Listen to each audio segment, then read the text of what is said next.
শেখ হাসিনা দেশ ছেড়ে পালিয়ে যাওয়ার পর থেকে একের পর এক তার নানা কুকীর্তি বেরিয়ে আসছে।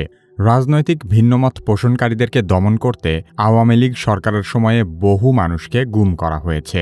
যে গোপন কারাগারে গুম করা হতো সেই জায়গাটার ছদ্মনাম হল আয়নাঘর। শেখ হাসিনার আস্থাভাজন বাংলাদেশের সামরিক বাহিনীর গোয়েন্দা সংস্থার কিছু অসৎ অফিসার এই আয়নাঘর পরিচালনা করত। কি কেন কিভাবে এই পর্বে শেখ হাসিনার গোপন কারাগার আয়নাঘর সম্পর্কে আলোচনা করা হবে।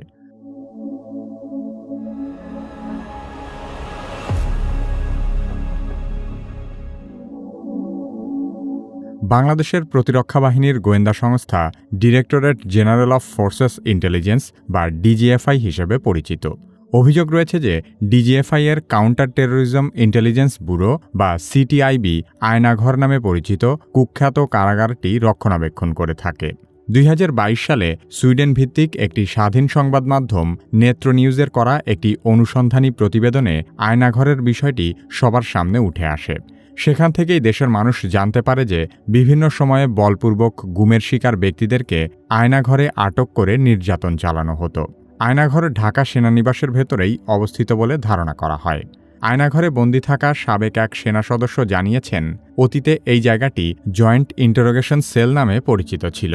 পরবর্তীতে একে সংস্কার ও বর্ধিত করে আয়নাঘর বানানো হয়েছে। গুমের শিকার হওয়া বেশ কয়েকজন সাবেক সেনাবাহিনীর কর্মকর্তা আয়নাঘরের অবস্থান প্রকাশ করেছেন। তারা জানিয়েছেন এই আয়নাঘরটি ডিজিএফআই এর অফিসের ঠিক পেছনেই অবস্থিত।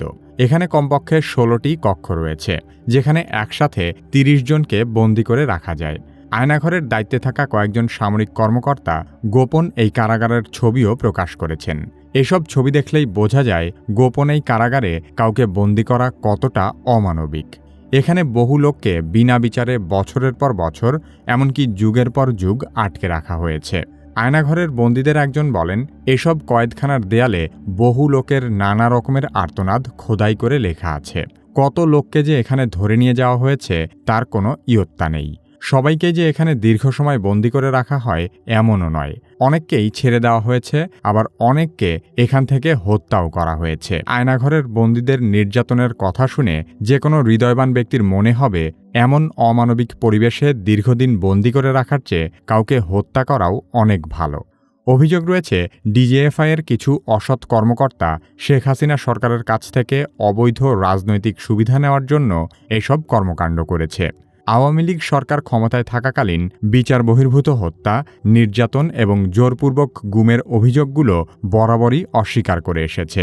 হাসিনা সরকার পতনের পরপরই এ ধরনের মানবতাবিরোধী অপরাধের প্রমাণ হাতে নাতে পাওয়া যায়। বাংলাদেশের শীর্ষস্থানীয় একটি সংবাদপত্রে বলা হয়েছে, শুধু ঢাকা সেনানিবাস নয়, সারা দেশের বিভিন্ন স্থানে এরকম আরও বেশ কিছু আয়নাঘর থাকতে পারে।